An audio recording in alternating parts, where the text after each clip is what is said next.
అసలు ఏ మాత్రము మానవత్వం గాని మనిషికి ఉండాల్సిన కనీస ఏమంటారు విలువ గాని అసలు మనుషుల్లాగానే బిహేవ్ చేయట్లేదు టీఆర్ఎస్ వాళ్ళు. ఏ ఇయర్ అయినా నేను చెప్తున్నా, కంపేర్ చేద్దాం 10 సంవత్సరాలు ఏ ఇయర్ అయినా మేము ఒక సీజన్ లో ఉన్న దాంట్లో ఎంత ఉన్నారో లెక్క తీద్దాము. గతంలో 6 నెలలు పట్టేది సివిల్ సప్లైస్ కార్పొరేషన్ డబ్బులు ఇవ్వడానికి, ఇప్పుడు 72 గంటలలో రైతు ఖాతాలో మేము వేస్తున్నాము. మీరు అందరూ ఒరేసుకుంటే ఊరేసుకున్న ఆయన సిగ్గు లేకుండా రోడ్ల మీద తిరుగుతుంటే మీరు చూపిస్తున్నారు. ఆయన ఫామ్ హౌస్ లో 150 ఎకరాలు వేసుకొని ఒక గింజ కొనేదే లేదు. మేము ఏమైనా వ్యాపార సంస్థలు నడుపుతున్నాం, ఒడ్లు కొన్నందుకు 4,500 కోట్లు రాష్ట్ర ప్రభుత్వానికి లాస్ వచ్చింది, ఎవడా మేము ఇచ్చేస్తామా అని మాట్లాడిన వాళ్ళు సిగ్గు లేకుండా కళ్ళాల కాడికి పోయి కుప్పల కాడికి పోయినాం.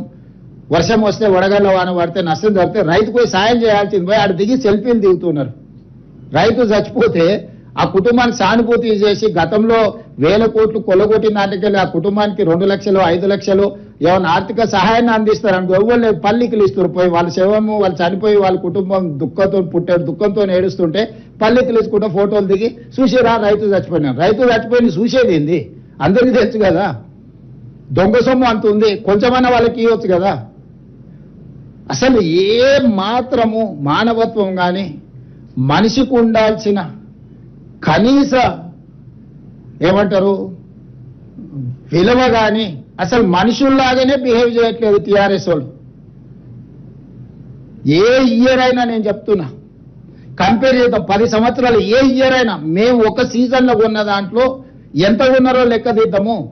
గతంలో 6 నెలలు పట్టేది సివిల్ సప్లైస్ కార్పొరేషన్ డబ్బులు ఇవ్వడానికి, ఇప్పుడు 72 గంటలలో రైతు ఖాతాలో మేము వేస్తున్నాము. ఈరోజు బెంగాల్ మన దగ్గర హమాలీలు తక్కువ ఉన్నారు, మనకు సీజన్లో బెంగాల్ నుంచి వచ్చి హమాలీ పని చేసే వాళ్ళు ఎక్కువ ఉన్నారు. ఆ రాష్ట్రంలో ఎన్నికలు ఉన్నందుకు కొంతమంది వాళ్ళ రాష్ట్రం వెళ్ళారు. 3-4 రోజుల మధ్యలో కొంత గ్యాప్ వచ్చింది.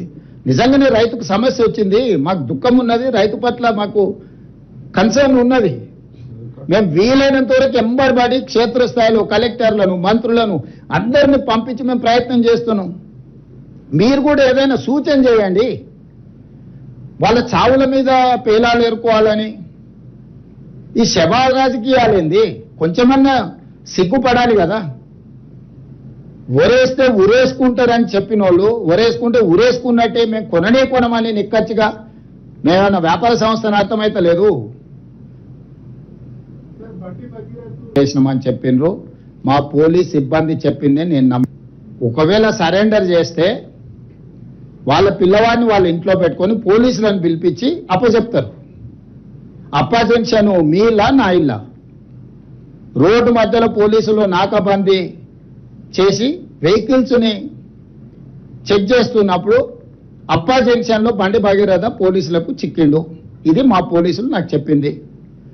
నిజంగానే అతన్ని సరెండర్ చేసేది ఉంటే అతను ఎక్కడున్నాడో అక్కడికి ఈడ మా అబ్బాయి ఉన్నాడు, మీరు వచ్చి పోలీసులు ఇతన్ని సరెండర్ చేసుకోండి అని చెప్పిండ్రు అనుకోండి, అప్పుడు మనం సరెండర్ అనుకోవచ్చు. రోడ్డు మధ్యలో పోలీసులు అతన్ని కస్టడీలోకి తీసుకొని మేము అరెస్ట్ చేసినామని పోలీసులు చెప్తుంటే నేను పోలీసుల మాట నమ్మాలనా లేకపోతే రాజకీయ నాయకుల మాట నమ్మాలనా మీరు చెప్పండి. నేను అనేది ఏంటంటే అతను దగ్గరుండే పంపించి ఉండొచ్చు, నేను దగ్గర ఉన్నాడా లేడా అనేది నేను గవా కాదు, అతను ఏం చెప్తే అదే నిజం. ఎందుకంటే వాళ్ళిద్దరు ఒక దగ్గర ఉన్నారా లేదా, 5 రోజులు అబ్స్కాండ్ అయినప్పుడు తండ్రి కొడుకులు ఒకే ఇంట్లో ఉన్నారా లేరా, ఇది కాదు కదా. మేము చాలా సిస్టమేటిక్గా విశ్లేషించుకొని కంప్లైంట్ వచ్చిన వెంబడే ఎఫ్ఐఆర్ చేసి ఒక పద్ధతి ప్రకారం ఈరోజు ప్రభుత్వం చర్యలు తీసుకున్నది. మా చర్యల్ని ప్రజలు కానీ కోర్టు కానీ ఎవరు తప్పుపట్టలే. కేటీఆర్ జడ్జిగా, ఆర్ఎస్ ప్రవీణ్ కుమార్ ఐఓగా ఈయన విచారణ చేసిండు, ఆయన శిక్ష విధించేసిండు. అసలు ఏం సిగ్గు కూడా పడారంటే అసలు ఇంత సిగ్గు తప్పిపోయింది వీళ్ళనంటే నాకు అర్థమే అవుతలేదు. ఇప్పుడు ప్రభుత్వానికి పోలీసులకు చట్టాలు ఉన్నాయి. ఫోక్సో కేసుల ఫిర్యాదు రాగానే ఎఫ్ఐఆర్ చేయాలా, 0 మీద ఎఫ్ఐఆర్ చేసినాం. ఎఫ్ఐఆర్ చేసిన తర్వాత పేరెంట్ స్టేట్మెంట్ చేసినాం. 24 అవర్స్లో అమ్మాయి స్టేట్మెంట్ రికార్డ్ చేయాలి. ఆ ప్రకారం చేసుకుంటే అమ్మాయి దగ్గర కోర్టు దగ్గరికి తీసుకెళ్లి 164 స్టేట్మెంట్ చేయాలి. ఇది సెన్సిటివ్ కేసు. ఫోక్సో కేసులో ఎవరి వివరాలు చెప్పడానికి లేదు. వాళ్ళలాగా రోడ్డు మీద వాడు మాట్లాడితే ఆ కుటుంబాల వేదన ఆ అమ్మాయి కుటుంబానికి ఎంత ఆవేదన ఉంటుంది. వీళ్ళు అడ్డగోలుగా ఇచ్చేసి ఆ అమ్మాయి ఫోటోలు పెట్టి ఆ అమ్మాయి తల్లిదండ్రుల ఫోటోలు పెట్టి అసలు కేటీఆర్ అనేటోడు అసలు మనిషా? ఎవడన్నా మనిషి ఇట్లా వ్యవహరిస్తాడానికి? రాజకీయాలు కావాలంటే ఎన్నికల్లో కొట్లాడు, ఎన్నికల్లో ఓడించు. రాజకీయాలు రాజకీయాల్లాగా చూడాలి, సమస్యను సమస్యలాగా చూడాలి. ఇది ఒక మైనర్ గర్ల్కి సంబంధించిన ఇష్యూ, దీంట్లో రాజకీయాలకు ఎందుకు? ప్రభుత్వం ఒక పద్ధతిలో చర్యలు తీసుకుంటున్నప్పుడు అందరినీ ఇందులోనే దీంతోనే మొత్తం ఒక మైనర్ అమ్మాయిని అడ్డం పెట్టుకొని రాజకీయంగా ఏదో సాధించినమని ఈ శాడిజం ఏంది? ఇది శాడిస్టిక్ ప్లెజర్ కాదా?